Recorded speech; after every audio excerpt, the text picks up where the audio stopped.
Hello, ladies and gentlemen. Welcome to the Daily Sigh. Today is Wednesday, June 10th. This is your Daily Sigh of Relief. For those of you that don't know, if this is your first time catching this, my name is Qasim. Rhymes with awesome for reasons that you will soon discover yourself. I go live every single day at 6 p.m. Eastern, and to the very best of my ability, I catch you up on everything that I think matters in the entrepreneurial world. I bring to you the illustrious council, a group of people who are also dedicated to trying to figure out what the hell is going on and what we do on a day-to-day basis.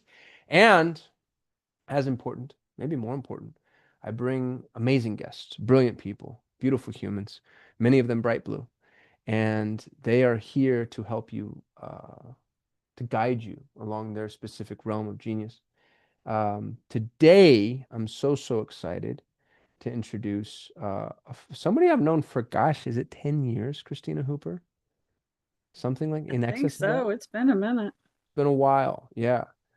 Christina is the bane of my existence. She has this horrible habit of stealing the spotlight from me consistently and repeatedly, no matter where she goes.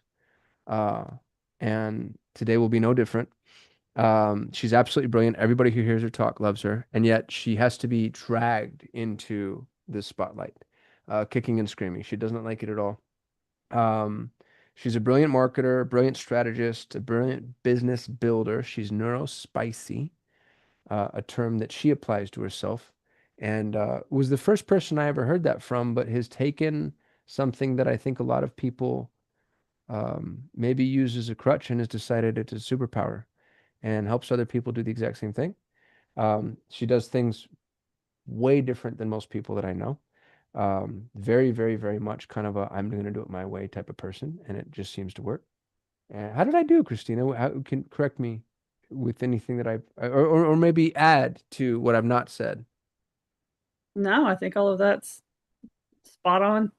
Maybe it's just that, we're competing for who has the best hair on a spotlight situation. Yeah. Well, here's the thing. I'm all natural. So your hair may be better, but it's also optimized, Yeah, fair. I do have to work a lot harder at it. synthetically improved. Yeah, I've got just this is just being coconut oil. That's all that is. Um, That's every guy. Y'all get to show up with way less preparation than we do. yeah. I like that Dylan enabled his camera right when we had the hair conversation. I'm like, all right, let me throw my hat into this ring. No pun intended. My favorite thing to do when I see other men with long hair, and these are people I don't know, by the way, and I swear to God, I do this consistently. I'm surprised I haven't gotten beat up.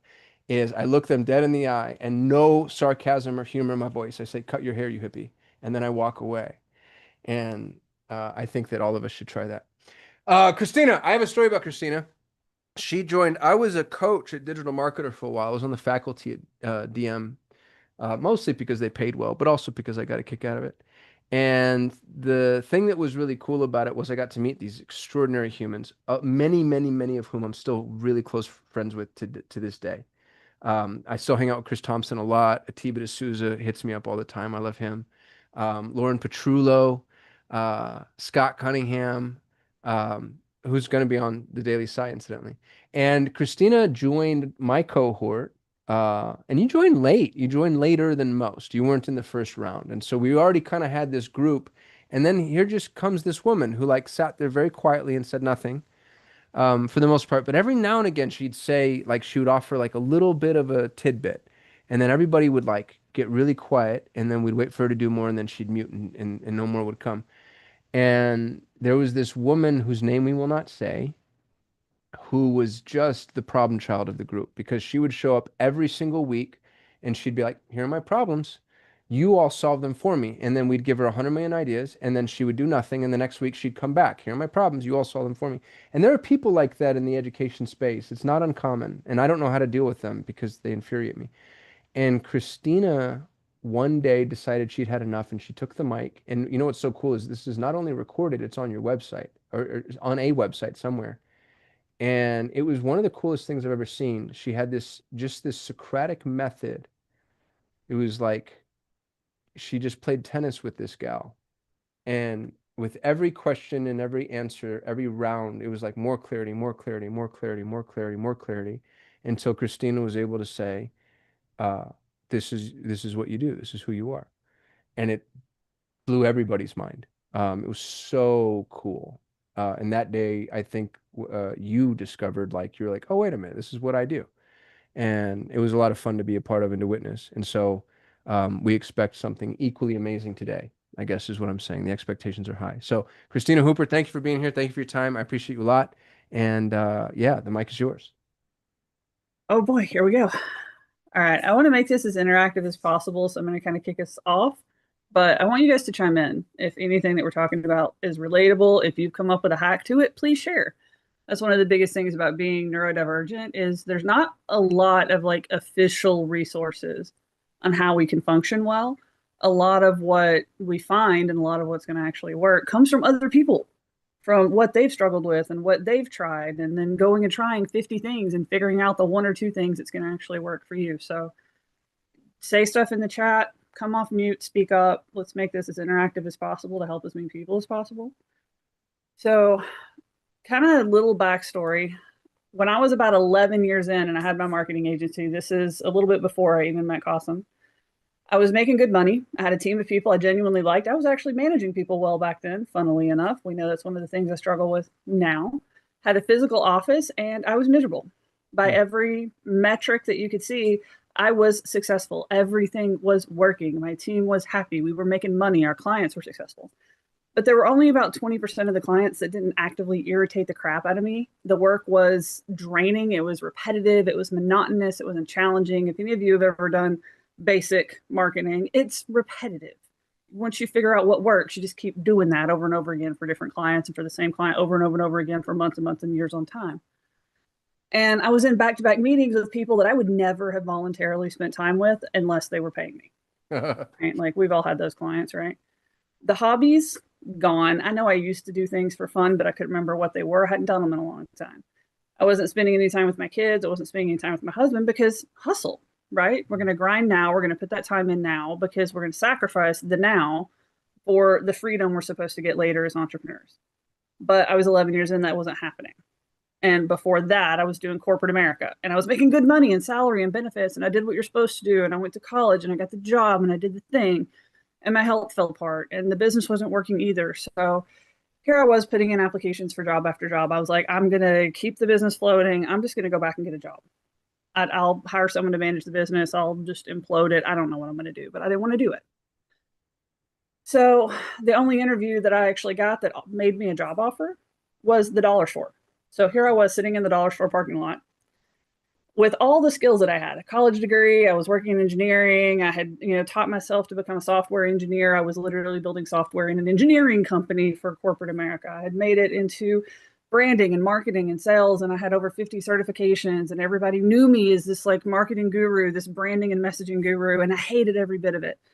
And I couldn't get a job in any of that, any of the stuff that I was good at, any of the stuff that I'd worked at, because I could get the interview, but they were afraid I was going to steal their clients or steal their systems or steal their whatever. So I couldn't apply all of my skills back to a job. So I'm sitting here in the dollar store parking lot after the most humbling interview of my life, seriously considering taking an $8 an hour job. Like they literally had me sitting in a folding chair behind a door because that was the only place they could put me in the tiny office. And this like chick with half her teeth missing is like, can we go outside for a second? I want to get a cigarette while we do the interview. Like, seriously, like I'm better than this. I knew I'm better than this at this point in my life, but I was considering it. And it's not because I was bad at business. I was good at business, but I hated what I was doing. I hated all of it. And I'm sitting here like, do I take this $8 an hour job or do I figure out how to do it right? And I figured out how to do it right. I spent that time trying to figure out what I needed, what was missing, what was broken, what I was hating, what was going to make me fall in love with business again because I used to love it. And somewhere along the way, it just stopped. And I hated every bit of it. Along that journey, I learned I was neurodivergent, which for me means I have ADHD, I have autism, and I have aphantasia. I can't visualize. My brain is blank. I see nothing. If I try and picture an apple, I see black. What's that Um, called? Aphantasia? aphantasia. Yep. That is a what would you call that? If I wanted to make fun of somebody who couldn't visualize, I'd call it Fantasia. Doesn't that feel like such a slap in the face? Like Yeah. what horrible, who greenlit that? That's terrible. Because it makes me think of the Mickey Mouse movie where he's doing all that amazing shit. Yep. I thought the same thing. Yeah. Wow. I'm so sorry. No, I mean they've learned that there's different strengths and like most things it's a spectrum, right? So some people are like me and you try to visualize and it's completely black. Some people can have full worlds. Like I didn't even know that people could read a book and like see the characters and see the settings and play the movie of the book in their head. I didn't know that was a thing people could do. But apparently it is. I just I just know it when I think about it. And then there's people who are in the middle. You know, you tell them a lot of times they'll tell you to picture like an apple. And for some people, they'll get like a black and white outline of an apple. It's just very, some people will get like a children's drawing 2D apple. Some people will get like a 3D apple that they can rotate around in their brain. Mm. Right. So learning how to accommodate different ways of thinking means I need to visualize things a lot more. So yeah, colorblind is fun too. My husband's colorblind. So I'm constantly like, what is it like in your head? And it blows my mind that colors are not colored. Like they're not, we're taught in school, green is green. Green is green is green. But then he looks at something that's green, it looks like brown. He can't tell the difference between some shades of brown, some shades of green, some shades of red, like purple. He can't see them. So thankfully he can see blue. So we're good. But everything's kind of a spectrum. Everybody's brain works differently, and the different types of accommodations and changes and challenges that you're up against just aren't going to work. Like the typical, entrepreneurial hustle culture doesn't work for us. Our nervous systems don't respond the same way. Our brains don't function the same way. We are overstimulated from the moment we wake up in the morning till the moment we wake up in the morning again. Even our dreams can be overstimulating and dysregulating. So we're constantly kind of operating in fight or flight. And if you get yourself in that burnout state, like it can take years to recover. It took me about 3 or 4 years to recover from it. It's not something that's going to happen overnight. It's not something you can get more rest and feel better. It's this constant state of tired, this constant state of I have no more mental calories. It's not even a time issue necessarily. We tend to say, I just don't have time because that's easier. But what we really don't have is mental energy to tackle something, and we're just depleted, and you're existing like that all the time. You think depleted entrepreneurs make good decisions? Stressed out entrepreneurs, are we making good decisions? Not usually. Not usually. We have to sacrifice the fun for the future. And the funny thing about that is, especially if you have ADHD, the fun is what gives your brain the go-go chemicals. If we take out the fun so that we can have the future, we stop being able to do things. Or doing things gets harder, or we start beating ourselves into doing things. We do stupid stuff like, I'll do the fun thing if I can get my whole checklist done today. I'll do the fun thing if I can land the sales call and close a new client. But the thing is, if we don't do the fun thing first, we can't get the energy to do the other things. So a lot of that is going to fall under neurodivergence or neurospicy, but there's a lot more than just ADHD and autism. That's also dyslexia, dyscalculia, dyspraxia, a lot of other conditions that mean your brain works differently. And a lot of times in that conversation, people are going to be like, well, neurotypical people do it too. Neurotypical people forget stuff. Neurotypical people get tired. Neurotypical people get burnout. And they do. But it's kind of like OCD, right? It hits the clinical when it's disruptive to your day-to-day existence. When your need to know if you turned the stove off before you left the house means you turn around and you come back and you check. And then you get on the road and you turn around and you come back and you check. And then you get on the road and you turn around and you come back and you check. To the point where you're late to getting to everywhere because you have to come back and see if the stove is off. That's when it's clinical. So for all of these other things, all these little weird traits that we have, it's kind of the same thing. That's the point where it's clinical. That's the point where something has to give, because we cannot exist if we operate that way. Not exist in the way that we want to, in the way that we got into entrepreneurship for. None of us got into entrepreneurship to work too much. We got into entrepreneurship to work less, make more, and be happier. That's probably everybody, right? And only about 15 to 20% of the global population is neurodivergent. But among entrepreneurs, 55% of owners self-identify as neurodivergent. And that's a huge thing for everybody here to know. If you have not been officially diagnosed, it's fine. It's actually something about 90% accurate if you self-diagnose that you actually are. Nobody goes down that rabbit hole of being like, oh, that sounds like me. Me too. That, yeah, everybody. Okay, I thought everybody did that. Right? Like you go down that rabbit hole and you start figuring out, I think I might actually have autism. I think I might actually have ADHD. Nobody wants that. So if you self-diagnose, it's totally valid. A lot of psychiatrists are even going to say it's valid. So there's nothing wrong with that. Yes, it still counts if other people ask you if you're autistic. If you identify as autistic, you're not wearing that label being like, look at me. You know, there may be some people out there, but seriously, there's not very many people who are going to do it just for attention, because a lot of times it's the wrong kind of attention. It's not something most people want to run around saying they are. So yes, it counts. You can own it. Dyslexics are actually 4 times more likely to be CEOs or be in high leadership positions. 30% of US entrepreneurs have dyslexia. Mm. Dyslexia means your numbers and your letters get backwards sometimes. Nuno But Tavares was on dyslexics the are call also good at yesterday. thinking in 3D. Oh, sorry, Sorry, what did Christine, you I say? interrupted you.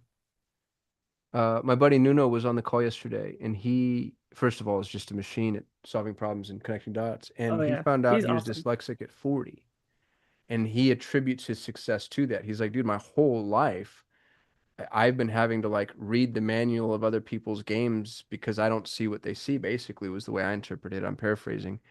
But yeah, it was like it was unreal to hear that story and then realize like how much he'd had to have gone through and how his whole life was basically solving problems. And so now when something like, AI shows up, he's like, oh, this is what I have to do to go to the grocery store, is just solve all these problems. So for him, it ends up being table stakes. Yeah. And if you don't have dyslexia, the easiest way you can kind of understand what they're dealing with is think about some of the letters like P and D, that if they were just turned a different way, it's the same letter, right? They're just rotated or they're flipped. And how many letters in the alphabet kind of function like that? And those are the ones they tend to miss up the most. They'll get them mixed up because they actually are significantly better at thinking in 3D. Mm. Like most of them are better at actually spinning things around in their head. Like there are some companies that actually hire dyslexic people because their brain problem solving is significantly faster than most people that aren't. So there are people who will prioritize, like companies prioritize hiring dyslexic employees for that reason. So it's kind of fascinating. And there's fonts that are actually designed specifically for dyslexic people that just have like a heavier weight at the bottom of the font. So like the legs of the H on like a lowercase h will be fatter so they can tell what side's at the bottom, and significantly improves readability. You can put them on your websites for accessibility. You can put them on, yeah, Claude has it. You can ask for it. You can put it on websites. You can put it on your computer. You can put it on your phone. Just a simple font switch. Like when we talk about accommodations, a lot of times that's what we're talking about. Like we're not talking about going to the doctor and getting some like huge fancy medical device, getting on a bunch of drugs or something like that. A lot of times we're talking about accommodations. It's something as simple as installing a different font, and it can just change your life. It's wild. Okay. Neurodivergent workers actually file 50% more patents, which is interesting. That's how much we think differently. And they're 30% more productive in the right roles. So we're not talking about a deficit conversation. We're talking about a design conversation. We're talking about just making subtle changes to how people work. So whether it's you or an employee that you have, like if you've got these high performing employees, a large number of them are probably neurodivergent. And if you can support them better in the workplace, you're going to get better outputs. And something as stupid as like if you've got autistic employees, letting them know what the meeting is going to be about, sharing the meeting agenda before the meeting, you'll get significantly better results out of autistic employees. We don't really like it when we don't know what's coming in a social situation. Like if you're the type of person who will look up, you're going to a new restaurant, you look up all of the like photos of the restaurant. If they have one of those Google like virtual tours, you would actually do the tour of the restaurant, go through the whole menu before you get there, map it so you know exactly how long it's going to take, make sure you know where the parking is going to be. Anybody else do that? Only every time? Yeah. If you invite me somewhere I've never been before, I'm going to be nervous as everything for the whole time. I will choose what foods I'm going to eat in advance based on how comfortable I'm going to be with the people that are there and how messy I think I'm going to be when I eat it. Mm. Like sandwiches and soup off the menu. I was so brave when I was at TNC a few years back, and we went to like with a bunch of people and we went to a ramen restaurant, and I'm like, I love ramen. Like it's pathological how much I love a good ramen, but there is no eating ramen without slurping and getting at least some of it on my nose. So I was brave and I ate the ramen, and I was so proud of myself that day. So proud. So sometimes it's little stupid things. Like I'd known Cossum for like 5 or 6 years, but I still get so nervous in person. Like I can talk okay on like a virtual setting, but in person, I just stalked you for like a whole day. I was like, he's over there. Can I walk up and say hey? I don't know if I can walk. How weird is that going to be? He is so freaking tall. Holy crap. And like Atiba watched me all day long. Just he's like, did you ever walk up and talk to him? And I'm like, no, girl, you already know him. What is going on? And I'm like, I'm nervous. I'll do it. I promise. I'll do it before the day is over. And he just watched me watch you on different stuff all the time. And he finally just grabbed me and walked me over and said, hey, Gossam, and made me talk to you for a few minutes. I think I said like 2 sentences and then ran away. Like we're up against that kind of thing. You know, when you're In your neurodivergent, you're up defense, I'm an against that. intolerable jerk, though, Christina. So I think that that's Not at all. Not at all. You help me figure out what I'm good at.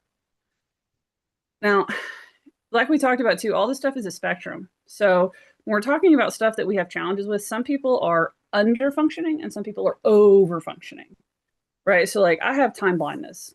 I do not feel the movement of time, period. I can't, it's either now or not now. That is the only time that exists. I have no idea. If I don't time it meticulously, like I used to think like unloading and reloading the dishwasher was like an hour and a half. That's how long that takes, which makes doing the task insurmountable, right? I don't have an hour and a half just doing dishes. What the heck? I decided to time it one day. It was 7 minutes. 7 minutes. I can fully unload and reload the dishwasher. So now I'm good. On the flip side, you've got other people who can fill the passage of time in detail. Like my husband can tell you what time it is within like a couple of minutes. You can just randomly ask him what time it is, and he's like a freaking human clock. It is wild. I have no idea how you would exist on that side of the spectrum either. Right. So, looking at depending on who you talk to, there's like either 7 or 8 or 12 different executive functions. Most of them are going to come down to like the mental processes that help you actually do a task. So Neff, Donovan, Engelbrecht are all names worth Googling. And most neurodivergent people are going to have that spiky profile. So if you take 8 and on a scale of 1 to 10, each of those different executive functions and you map them out, for a neurotypical person, it's usually going to be kind of like ovally, circly, you know, they're like a solid in the middle on most of them. Where most of us are going to be like really good here and really bad there, and really good here and really bad there, and really good here and really bad there. Whenever you map them on those like spider web charts, that's why a lot of times they'll call us spiky profiles, because that's kind of what we're looking at. So executive functions, the main ones are going to be task initiation, the ability to sit down and be like, I'm going to do the thing. How many of you bed rot? Anybody know that term? Bed rotting? not since Couple I was people. little. When you're bed rotting, you're stuck in place. Couch rotting, bed rotting, whatever. You'll pull out your phone, you'll start scrolling. Even without your phone, you're just stuck. On the outside, people are looking at you going, God, you're so lazy. Why won't they just get up and get going? Why won't my kid get up and get going? A lot of, it's hereditary. So if you are neurodivergent, your kids probably are too. Your kid just sits there and they won't get up in the morning. What the heck is going on? You asked them to do their laundry. You asked them to go do something. It's been 30, 45 minutes, a couple hours. They feel like it's been a couple minutes and you can't get them moving. Inside the brain, though, from the inside, oh, I really need to go do the thing. I really need to go move the laundry over. I really need to go get dinner started. I really need to get that thing over to the client. I really need to, why can't I just move? Just get up and move. I just need to get one more video. Get up and move, right? That's one of the executive functions. We don't get the dopamine just because we say we need to do a task. For a neurotypical person, they just say, I need to do the thing, and they just go do it like freaking magic. We need to like trick ourselves or bait ourselves into doing it. Which one of the tricks that I use is it's the evil brain toddler's fault, not mine. There's an evil brain toddler in my head that's sabotaging me all the time. And he's usually trying to protect me. He knows that I work too much. He knows that I'm going to get burned out if I do too much. So he pitches a little temper tantrum and locks me down. If I say, you know what? If we go ahead and get up right now, we can go get that little Debbie we've been thinking about for the last 20 minutes. And then we'll go ahead and do the dishes. We get the reward before. Do y'all have parents that did the thing where it's like, if you clean your room, then you can have the thing. Then you can do the thing. Then you can go to your friends. And that didn't work very well because we get the happy chemicals when we actually start. We just struggle to start. So you need tricks for starting. This can be things like the pinch motivators, play, interest, novelty, competition, and haste. So if we can make the thing fun, if we can play, this can look like some fun music. It can look like if you have to build a boring spreadsheet, finding an emoji that's relevant for each column header because you're going to put an emoji in each column. That's why we tend to like color coding things. We liked coloring as children. Now we color code things as adults. Turning on fun music, standing up and walking on a trackpad. That's something you find enjoyable. It can be interest. We got to find a way to make something very interesting. We're like, I've never done it this way before. Like, I've never thought about it in that particular way. How can we approach this differently? It can be novelty. I want to make it completely new. I'm going to do this task I've done a million times before, but I get to play with a new AI tool while I do it. Anybody find it easier to do it if you have a new tool, a new notebook, a new pen? Now we can suddenly do all the things and become organization gurus. Competition. If you can like compete with somebody else, compete with yourself. Like you ever race yourself to do something where it's like, last time I did this, it took me 30 minutes. I'm gonna see if I can get it done in 20 this time. Competition. It can also be little timers. So you set a timer. Pomodoros work for this reason. Is everybody familiar with Pomodoros? 20 minutes on, 5 minutes off, or 25, 5, 35, 45, 15, and then take a bigger break. Those work following a similar thing. It's competition. Or haste is the fifth one. We race a clock, we race a deadline. We get into deadline mode to get work done. Anybody manage to get like an exorbitant amount of work done in the last like 30 minutes before you have to get somewhere or do something or do a presentation? That's when you can rush and do all the things. When you're in school, you get that paper done the night before that you've had a whole month to do and didn't touch it. That's haste. That one is the easiest lever to pull. If we know we're going to turn that superpower on right before a deadline, we'll push it. Right? We know we can get it done in the 11th hour. The problem with haste, though, is that you're borrowing executive function energy from future you, which is why you're significantly more drained the next day. It's why if you use Pomodoros every day, it works less and less and less and less every time you use one. It's why you can't run Pomodoros all day long, because your energy is depleted, because you were just sitting here running a marathon on a treadmill for hours. And your brain is just like, get off. Done. Right? So that's what we're talking about with that. Other executive functions are working memory. Some people really struggle to hold anything in their head. They have to write it down. They have to write it down. Must. Cannot remember what they need to do unless they write it down. Then you have others that are on the opposite side, like me, that remembers everything. I struggle to have too many big projects going at one time because every step for every project is in my head all the time, plus everything that I need for my house, and everything my kids need, and everything my husband needs, and everything I need, on top of everything in all of my businesses. It's in my head all of the time. Writing it down gives me a brief reprieve, but not enough. I have to pair that with a system, like every single day, looking over my to-do list, picking the things I'm going to do today, putting them into a list. Then throughout the day, anything that new comes up goes into the parking lot. And then the next day, I do the same thing again. I review the whole parking lot, I'll pull stuff out. I review the whole parking lot, I'll pull stuff out. If I put stuff into a parking lot somewhere that I don't review on a daily, I don't trust that I won't forget. So it stays in there on a loop all the time. Very annoying. Another one is time awareness, which is kind of what we talked about a little bit with like not understanding how long things take. That's more time blindness. Time awareness is just having no concept of like where you are in the day. Like all of a sudden it's 7 o'clock and it just snuck up on you. Mm. All right, that happens to me all of the time. Being able to sustain your attention is another executive function. Like I can actually focus on something, like listening to somebody speak for like an hour without getting distracted and checking email and typing stuff and looking at your phone and all the things that probably at least half of the people, if not more, are doing right now because it's actually helping you function. So it's not insulting. We're occupying brain toddler so that adult brain can listen. So like I can't work without a background show. I can't fall asleep without a background show. My brain toddler needs occupied. If my brain toddler is occupied, the rest of me can do what I need to do. But it has to be a boring show. So like baking shows are great for this. Great British Baking Show Juniors, one of the best sleep shows ever. There's no drama. British people are always nice. It's a freaking competition and they're cheering for their like competitors. And then when it's the kids, they're even nicer. So the juniors one, I can't make it more than 10 minutes at night when normally it takes me 3 hours to fall asleep. 10 minutes into that, gone. Every time. Every time.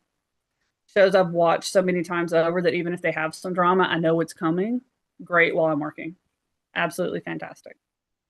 Emotional regulation is another one. Do you ever feel like you're just acting like a toddler sometimes? Like a client sent you an email that shouldn't piss you off, but it just does. You have no idea why.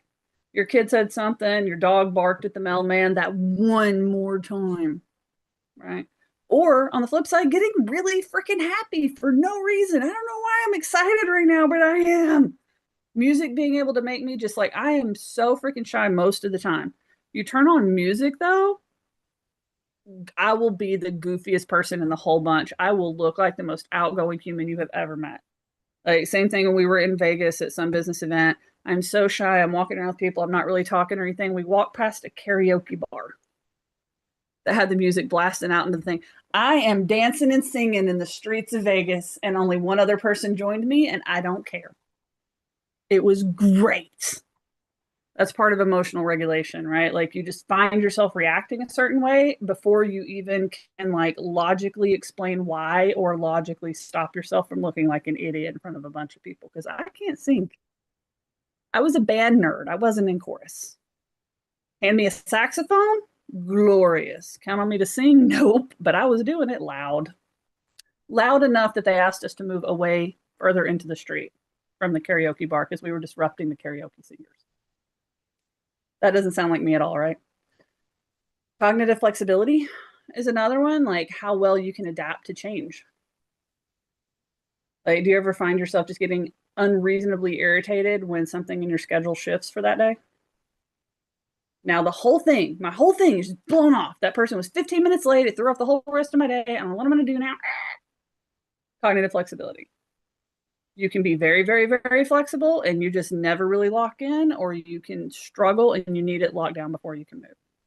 Planning and prioritization is another one. And that like the common neurotypical advice if you're struggling to manage your to-do list? Well, you just need to prioritize it better. You just need to plan for your day ahead of time. If I knew how to prioritize it, Karen, I wouldn't be in this situation, would I? You know? So we need other tools. And there's tons of them out there. Like obviously with AI, it's way better at prioritizing. And it'll argue with you on stuff sometimes. It'll be like, I think you should do this first. And it's like, I don't want to, but you really should. But I really don't want to. So you kind of have to teach it that, okay, give me something fun and then I'll do that. Let me get the dopamine flowing and then I'll do that. It's kind of like when we lose weight and exercise and all that kind of stuff.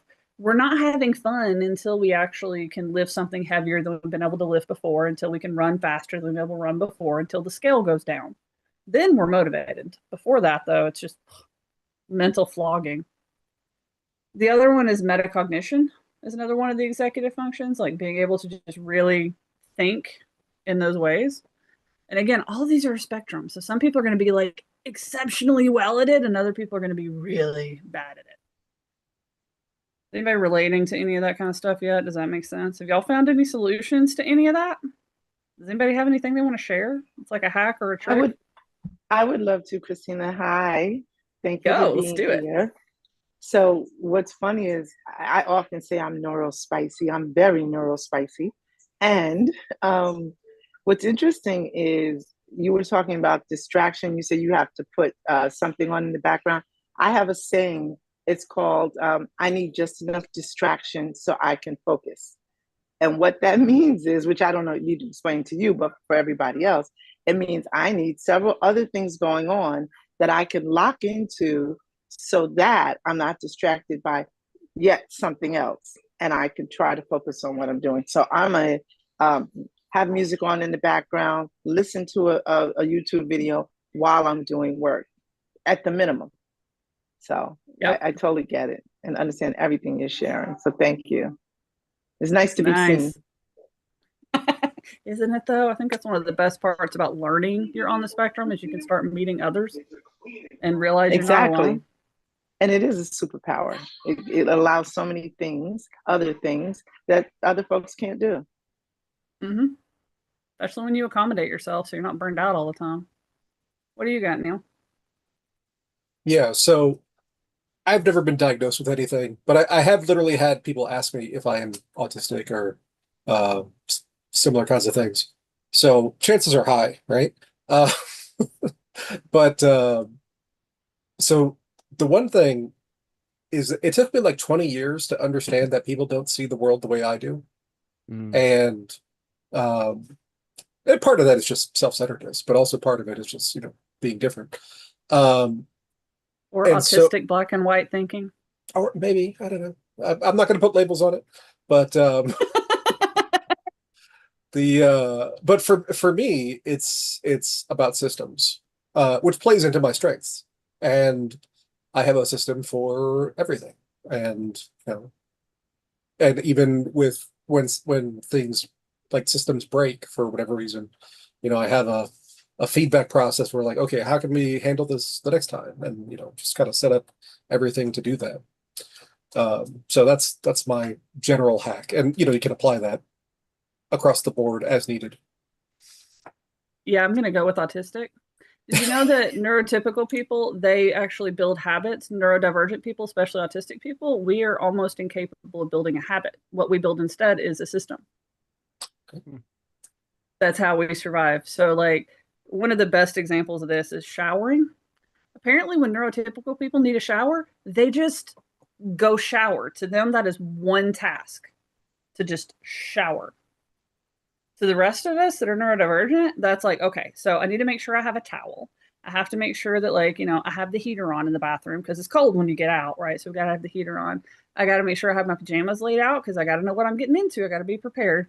I got to wash my hair first, then my body, then I'm going to shave, then I'm going to rinse this, then I'm going to do that, then I'm going to do it's like 15 steps to shower. That And we just have the happens system for when all you're of old too. it. Well, Dan just stopped showering. He's like, I'm just throwing the towel in. Screw it. I work alone. I Yeah. don't need it. I No. don't need any of Well, this crap. Anyway, sorry, but I can here's a just fun relate to one that. though. Neurodivergent like symptoms get worse as we get older, largely because of hormonal decline. Mm. Like women notice it a lot in perimenopause going into menopause because estrogen is one of the things that actually binds to dopamine and makes the dopamine work, and we're already dopamine deficient. Testosterone works pretty similarly. So we actually notice that's when a lot of women, a lot of men late diagnosed. It's because your hormones are starting to decline, and all of these symptoms that you've been kind of effectively masking and had symptoms for or had systems for, those systems start to fail. They're not working anymore because you just don't have the chemicals that you need in your body to get it flowing, because a lot of it is based on that. Like I had all the hacks in the world and I still was at like 70% where I wanted to be. Started estrogen therapy for hormone replacement and rewound the clock like 10 years. It was amazing. Can I ask a question about, I'm bogarting Dylan, but to stay on topic, I think what you're saying about, the atrophy makes a lot of sense. And don't you think there's just something about like self-acceptance that happens at some point at middle age where you're just like, you know what? I'm going to stop trying to accommodate, account for, adjust, and this is the way that I'm wired. And so I'm going to play this way. And so it's not A lot of necessarily that's tied back to hormones, the really science. A lot of it is actually tied back to hormones. Yep. interesting. And it's really hard to change it. Once you kind of got your wiring, like the way, especially with autism, we don't have synaptic pruning in our brains the same way neurotypicals do. So, like, normally as you age and you learn how to do things a certain way, your brain would prune some of the synapses, some of the lesser used areas, the lesser used pathways. Basically, those trails are getting, grown over with weeds and vegetation. We're just not going there anymore. With autistic people or ADHD people, though, that pruning doesn't really happen to the same rate. Some of it happens, but not the same amount. That's why we get overwhelmed by our surroundings and stuff like that a lot more too. We actually are intaking, I think it's something like 70% more of our environment than a neurotypical person. That's why you can hear the lights. If you've got light bulbs that make noise, you can hear every noise I've in your got house. something in this corner that I don't know what it is, but every time I sit here, I'm like, what the fuck is buzzing at me? And for the longest time, I was like, do I have tinnitus? But then I was like, no, it's only when I sit here and it's only in that corner. That's so funny. Dylan, Yep. that's the second time. You're up, dude. What do you got? Yeah, go. I'm actually the opposite. I hate sound. I got like shooting ear protection to just wear. Um, but I've started this pink noise and brown noise, and it's amazing. It's so nice. Or I'll put on like noise canceling headphones just with nothing, just have them on. Um, Yep. but You're not alone either. Look in the comments. And what yeah, is brown? What is pink and brown noise? Because I'm guessing, and I'm guessing The- It's wrong. the different color, hertz. yeah, they're all like different. Like if you look it up, um, It, you know pink what and white brown, I noise is, believe. right? I know what white noise is. Yeah. Okay, I so didn't white know we were noise gonna make is it racist though. I just figured okay. we could have like one type of noise. So so white noise is an even frequency distribution, Yeah. random but even. And brown noise is more heavily weighted on low frequency. Pink noise is more heavily weighted on high frequency. Some people do like a green noise, which is more heavily in like as a median spike in Wow. in terms of the frequencies in the noise. So Some people play the Coconut Mall 10-hour version from Wii and are the most productive they've ever been. Yeah, I'm listening to pink noise So right there's now. you another fun one to add on. But yeah, Dylan, you're absolutely not alone. Some like my son's like that. Like he's that version of autistic where sound is no, he can't stand loud noises. And like the loop earbuds and stuff, that was what got him working at Sonic. He just couldn't stand all of the noise happening all day long. It was overstimulating him completely. And it's just that filtering, being able to actually filter out your surroundings. Some people have more trouble with filtering out their surroundings than others, and they need their surroundings to be calmer. You can't have a lot of stuff like pets zooming around, kids zooming around, cars driving by, lots of outside noises. They need like the big earphones, kind of like what Elliot's wearing, the big ones that kind of cover your whole ear, or those loop earbuds are another great accommodation. So yeah, 1000% not alone on that. I have moments like that where I can't stand noise and I just want it to go away. But that's the ADHD and the autism fighting because they actually have very conflicting symptoms. Like ADHD people tend to be a little bit more impulsive. We tend to be a little bit more physically active or mentally active. Can just like let's go to the store real quick or let's go to this restaurant real quick. Where autistic people need the plan and schedules and stuff like that. But about 70 to 80% of women are, if you have one, you have the other. So if you've like self-diagnosed as ADHD or autistic, it's very likely you have the other one. 8D audio is also super fun. It's actually a lot of us refer to it as brain flossing. Works better if you have headphones. What's it called? Yeah, Grant knows what it is. 8D audio. So it was a thing like way back in the 90s where they started figuring out how to make sound bounce from the left speaker to the right speaker. And you had a few bands that really took advantage of it and it would like bounce back and forth. So people will take these songs and they'll make it just literally tick-tock back and forth the whole time so that the whole song is just going boom, boom, boom, boom, boom. And it's mental flossing. It actually resets your parasympathetic nervous system to listen to it. So it's very calming. If you're feeling like autistic meltdown coming on, because yes, we have those as full-on adults. We have full-on temper tantrums occasionally. It happens. It's part of autistic meltdowning. Just like a little kid does when, you know, they start screaming and rocking. And we have the adult version of that. We've taught ourselves not to scream and rock, most of us. But we still need things occasionally.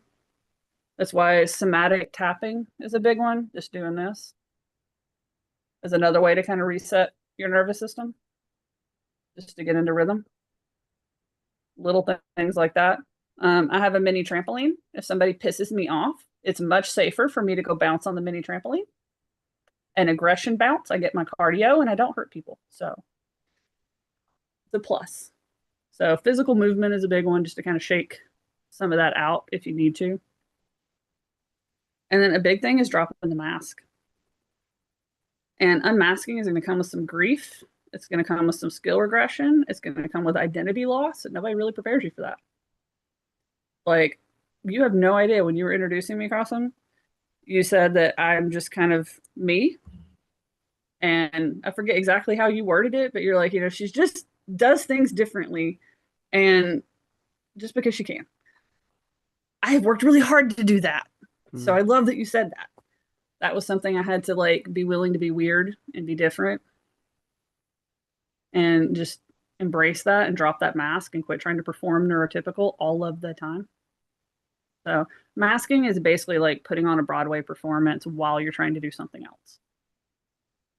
So like while you're trying to sit here and have a sales call, while you're trying to build a website page, while you're trying to put some social marketing together, film a video, you're also in your head performing on Broadway. You're thinking about what your mouth is doing, what your eyes are doing, what like where should my hands be? Am I gesturing weird? Is my shirt sitting funny? Am I getting nervous and getting flushed and getting embarrassed by it? Because this happens to me every time I talk.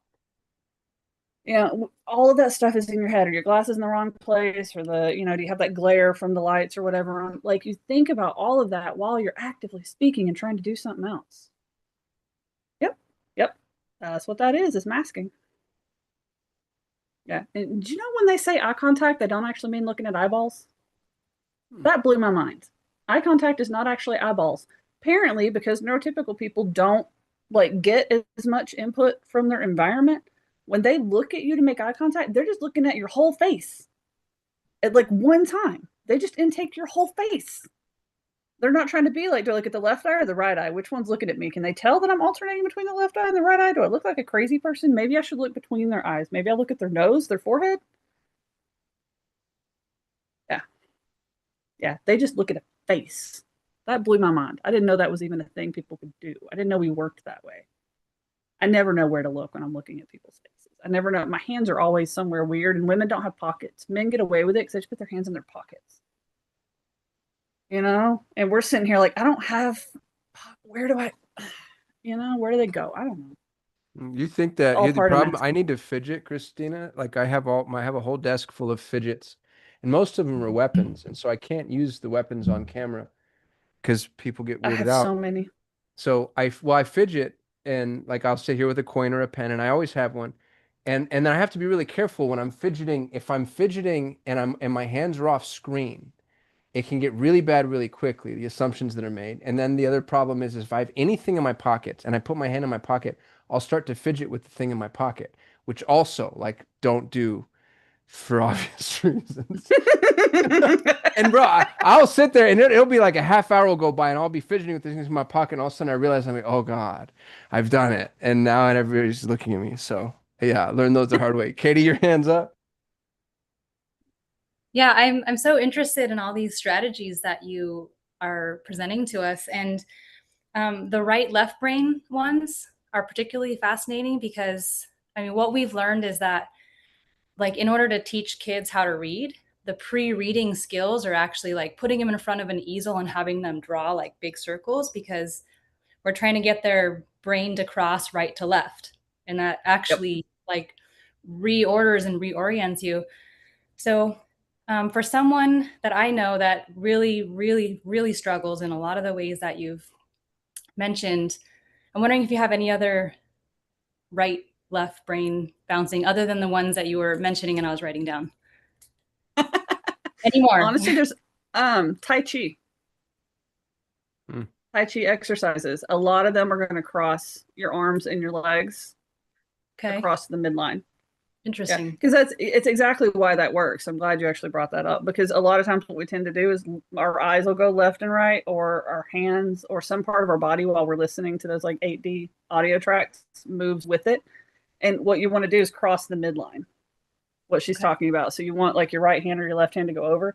A lot of Tai Chi moves are going to do that. They do stuff like, and they'll do like windmills. So you're actually crossing like back to front, you're crossing right to left, you're like doing the horse stance where you're like getting down and kind of going like fully over your whole body. Like I used to do that back when I taught like the 3-year-old room at the daycare center. Like I had the 3 and 4-year-olds. We would do Tai Chi moves because they would just get into it and they're so flexible. It's awesome. And good for you as you age too, lubricate your joints and all that. That's great. Thank you. Stacy. What do you got, Stacy? Well, that was great, actually. I love that you mentioned that. And I've been doing a lot of Tai Chi. Funny enough, I do Tai Chi on my rebounder, which you call the mini trampoline, but it's actually a rebounder, right? I do that. And clearly I identify with a lot of what you're sharing. I was hoping that you could give us some more specific tactics or techniques that entrepreneurs can use when they find themselves struggling with some of these things due to being neurodivergent. I think that could be really useful. Some more specific things, especially focusing. And, for myself, I'll say knowing what to do, but not doing that thing. I think Dylan or somebody said earlier, something like you always tell yourself you have something more important to do. And I'll give one, actually just made me think before you do, if you don't mind. One of the things that I do is I make sure that I have multiple things listed to do. Because in truth, what happens is you work on something and you do it, but inevitably you get bored with it. You want something else to do. So basically, I have stacks of things to do so I can move from one to the other. And when I'm bored with one, I can come back to another one. So, but if you can give us some more like that, I think that would be useful. I'm sure in what you do, you find a lot of that. You actually gave us a really good one right there. So what that list that you said you created, a lot of us call it a dopamine menu. And if you Google, a lot of people have published their dopamine menus online. And that is going to be one of the biggest hacks you can get for exactly what you're looking for. Because I could give you several of them and none of them might work for you.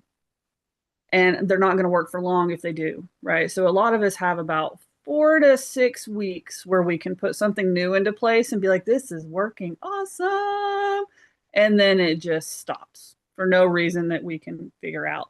And it's because it stopped being novel. It stopped being interesting. We dropped our pinch motivators. So pinch motivators and dopamine menus are the two biggest hacks. And just talking to other people and Googling and researching things like dopamine menus and building your own, like you generally want like 100 to 200 items on your dopamine menu. That way you can rotate through them and you can go with whatever's doing good. And probably the biggest hack, if you were to struggle busing to focus, there's two things. One is body doubling. So work with someone else. You don't have to work on the same thing. You don't even have to talk to each other. You just need another human to babysit your attention. That is it. Like if you've got kids and you can't get them to clean their room, they're really struggling. You know they're trying, but they just cannot get the room clean. Go sit in the room with them. Just go sit there. You can do whatever you want. You can play on your phone. You can work. You can take your laptop. You can whatever. Go sit with them. Can't sit still to do their homework? Go sit with them. One of the biggest hacks, and there are so many different, like I host co-working things in my community just because of that. There are work buddies on TikTok, and they're also in Discord. They host like an ongoing all day long during most of the day. They have co-working sessions going on. Focus Mate is another one that runs a bunch of like co-working sessions. Something else I like to use if I don't feel like peopling, but I need a body double. I have this game called Spirit City Lo-Fi that you can get on Steam, and you actually create a version of you, and it's got to-do list things in it. It's got Pomodoro things in it. You earn points as you go, so it's gamified, and you can find hidden spirits that are hiding in your space, and you can customize your space and all that. So I'll have digital me, body double me.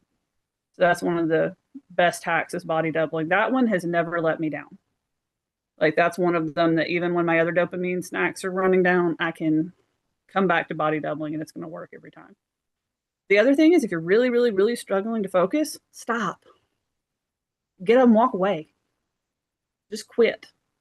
Your brain, for whatever reason, that brain toddler is just not going to let you focus. If anybody who has kids, you ever had that toddler who just says, nope, today's not the day. You're not going to get anything accomplished. Some days you're just going to have to do that. Some days a good bed rot is exactly what you need. Some days you just need to change location, right? Which goes back to our pinch motivators, novelty. Just go work from somewhere else. Go work in a different way.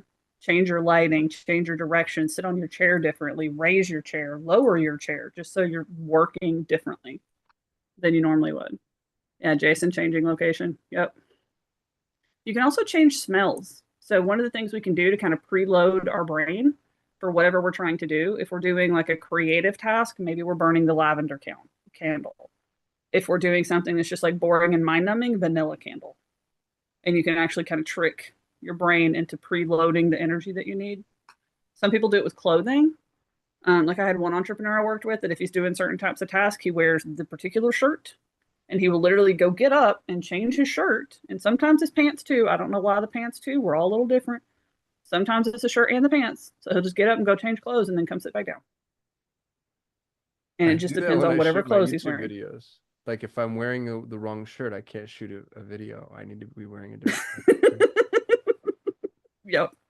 So and there's funny. some weird things you can do to have fun. Like if you struggle to keep your kitchen clean, Some people will turn the lights down low, light a candle, put on an apron, and pretend they're a tavern wench closing down the bar for the night.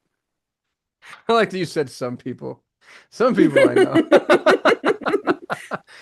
Some people, not Brandon me. writes, I feel like Christina is diagnosing me as neurodivergent. Christina, I think I first of knew all, you were before you did. I appreciate you being here so much. I want to turn the tables on you. I have to wrap up. I have another call in 3 minutes. But before we go, I really want the opportunity to know, how can we help you? Is there anything that you need? Is there an unlock you're looking for? Is there something you're trying to promote? Something you've started? Like, what would move the needle for Christina Hooper? I just started Blueprint Business Lab, so bpbizlab.com, and it's specifically for neurodivergent entrepreneurs. So I got tired of all the other platforms that don't really support what we need. So I built one. Courses, community, DMing me. I can actually see your worksheets as you're going through the courses and redesigning your business to fit what you need for success.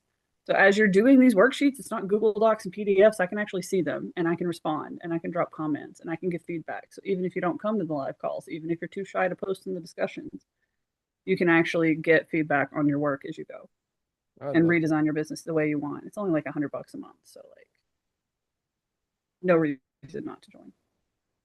I just dropped bpbizlab.com into the chat. I'd love it if everybody were to go and support Christina Hooper, who's been amazing.